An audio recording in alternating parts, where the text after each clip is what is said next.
kitiom loy Chibadu wanimu Chimari wanimu Upana diedo Benjamin Mijak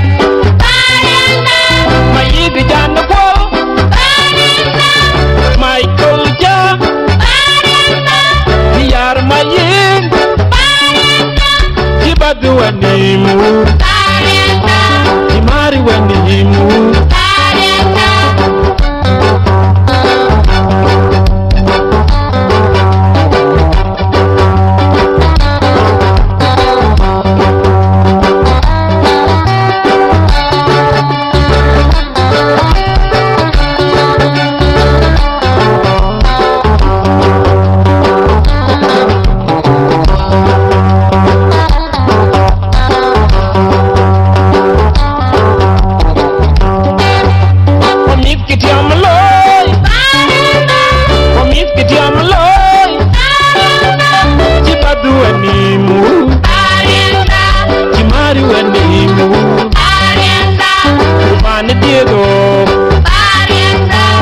Benjamin Mijak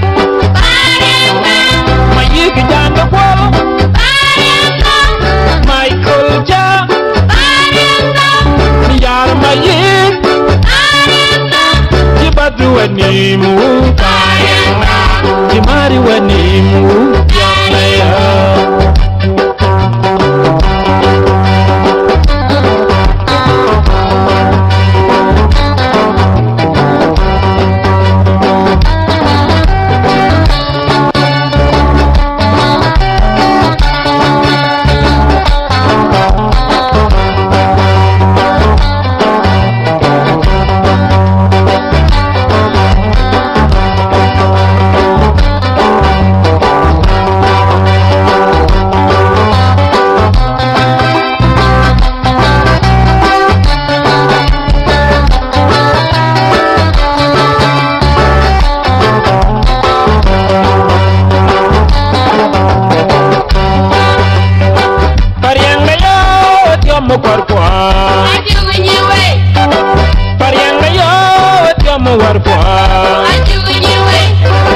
Tiom de loy da pandaya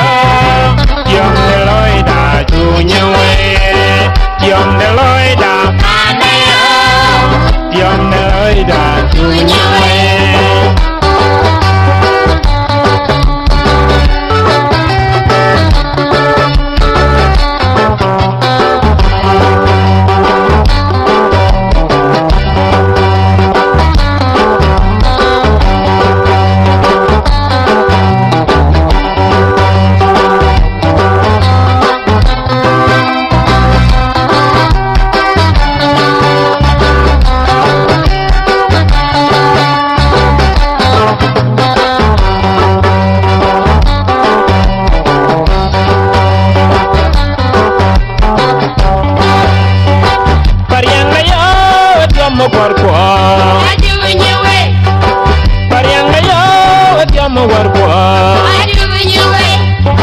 Tiom de loy da pandaya